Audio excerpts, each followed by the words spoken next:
سلام البنات، واش راكم؟ ان شاء الله تكونوا بخير. انا الحمد لله يا ربي. قبل لا نبدا في الفيديو حبيبتي دائما نذكركم اللي مازال ماهيش مشتركه، نقول لك حبيبتي واش راكي تستناي؟ ديري لي اشتراك، ما خاسره والو. ديري لي هذاك ثاني الجيم هكذاك بيوصل الفيديو اكثر مشاهده. كثروا لي كثروا لي كثروا لي من التعليقات يا البنات، والله تعليقاتكم كي نكون نقرا فيها صدقوني قنفرح. لانكم خياتي وراني نشارك معكم كلش، الحاجه البسيطه الحاجه السهله، ما نخبي عليكم والو لانكم خياتي. فرحوني ربي يفرحكم ان شاء الله، وبارطاجوا لي القناه هكذاك موا تطلع شويه البنات. والله راهي راكده القناه، راني في 3 سنين والو، يعني ما حققتش الشروط. حاولوا انكم تعاونوني، تبارطاجوا لي فيديو، تبارطاجوا لي القناه مع احبابكم اصدقائكم لا فامي تاعكم، موا شويه تطلع ونفرحكم انا ثاني بالوصفات السهله والبسيطه. اليوم جيت نحكي على واحد الموضوع مهم ياسر ياسر ياسر، سيرتو البنات و اللي راهم قاعدين في الدار، ولا البنات المقبلات على الزواج، ولا ياسر بنات مساكن يعانوا من هذا المشكل، انها تقول لك ما كلتش تجي صامته، ما عرفتش نطيب، اني دا نتزوج وما نعرف والو. شوفي خيتي، ما كانش اللي زاد متعلم، ما كانش هذا اللي نشوف فيهم في القنوات يعرفوا كلش، والحلواجيات واللي راهم دايرين كتب وكاع، هذو ما زادوش متعلمين، ما زادوش متعلمين. وهذوك عندها يدين، انتي ثاني عندك يدين، انتي قادرة تولي كيما هي، قادرة تولي احسن منها. هي وشني قضية انها هي متوكلة على ربي، قضية انها عندها إرادة، قضية انها هي تسيي تجرب منا يعني ما تفشلش في اي مجال. اذا جربتي حاجة وفشلتي فيها وما زدتيش يعني عاودتيها، مش رايحة تنجحي، صدقيني مش رايحة تنجحي، لانه يقولك النجاح يجي ما بعد الفشل، هذه مفروغ منها.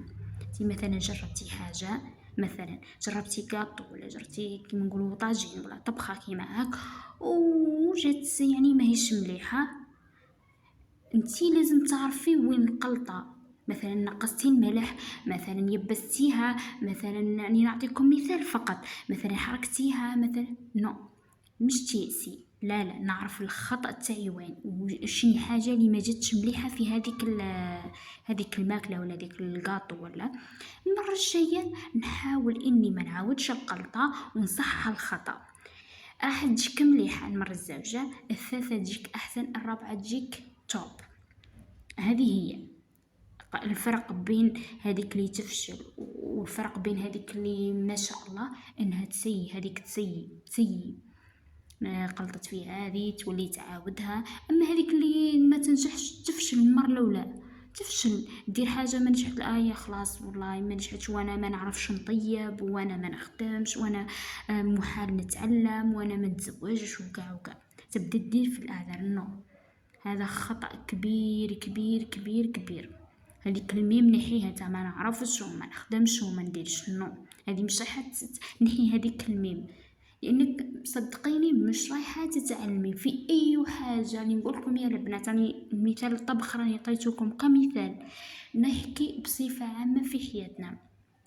انسان يتعلم ويصدم ويدير ويجرب، معليش نقلط ونطيح هاد المره والمره الزوجه، لكن صدقيني المره الثالثه ولا الرابعه راح تلقاي روحك يعني نجحتي في ديك الحاجه، تلقاي روحك وليتي كيما نقولوا توب في ديك الحاجه. هذه الفرق بين هذيك وذيك، ما هذيك ما زادتش متعلمه، ولا زادت كيما نقولوا في فمها ملعقه من ذهب. نو، هي الإرادة تصنع المستحيل. هذه هي، عندك إرادة راح تولي حاجة كبيرة وتتعلمي، ما عندكش إرادة راك تبقى كيما هاك في أي مجال تقولي أنا فاشلة فاشل. عبالكم هذه الكلمة واش راح دير لكم؟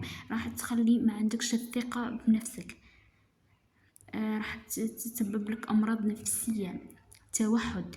فهمتوا؟ كي تقولي انا ما نعرفش ما نخدمش، انا فاشله، انا ما نصلح لوالو، انا ذيك انا ذيك، راح تربي حاله نفسيه وراح مش راح تخرجي منها. نو، دايما ديري الثقه روحك، انا نعرف، انا ندير، انا نصدم، انا نجرب، انا صدقيني راح تلقاي يعني اختلاف كبير في حياتك، راح تنجح. وكما قلت لكم انا عطيتكم مثال للطبخ، لاني شفت ياسر تقول لك ما كلتي منا ما نعرفش كيفاش راح نتعلم. كما قلت لكم اول حاجه تتكل على ربي سبحانه، ثاني حاجه الاراده. مثلا تنصبي حاجه تطيبيها توكلي قولي بسم الله يا ربي وان شاء الله يا ربي تجيني هذيك الحاجه زينه. انوي في الحاجة هذيك، اخمي قبل شوية بعقلك منه. مثلا ما كلتي قليها مليح، ياسر اللي ما يقلوهاش قليها مليح، خليها تكتك. انا ديما نقولكم هذا السر هو اللي يخلي ماكلتك بنينة عسل. تكتكيها مليح مليح مليح ورجعوا لي الاخبار. ان شاء الله كل ميساج للحق البنات اللي راهم يقول لك ما نعرفوش وما نخدفو ما نخدموش عفوا، نحي هذيك الميم، باسكو الميم هذيك والله راح تخليك روطار ومش راح تتعلمي والو. انا نقول لك اصدمي حنونه، اصدمي ومعليش مادامك في دار بيك. يعني جربي وكتقلطي معليش تعاوديها، راح تولي كما نقولوا امراه او نص و25 ان شاء الله. ان شاء الله يكون فاتكم فيديو نهار اليوم. سلام.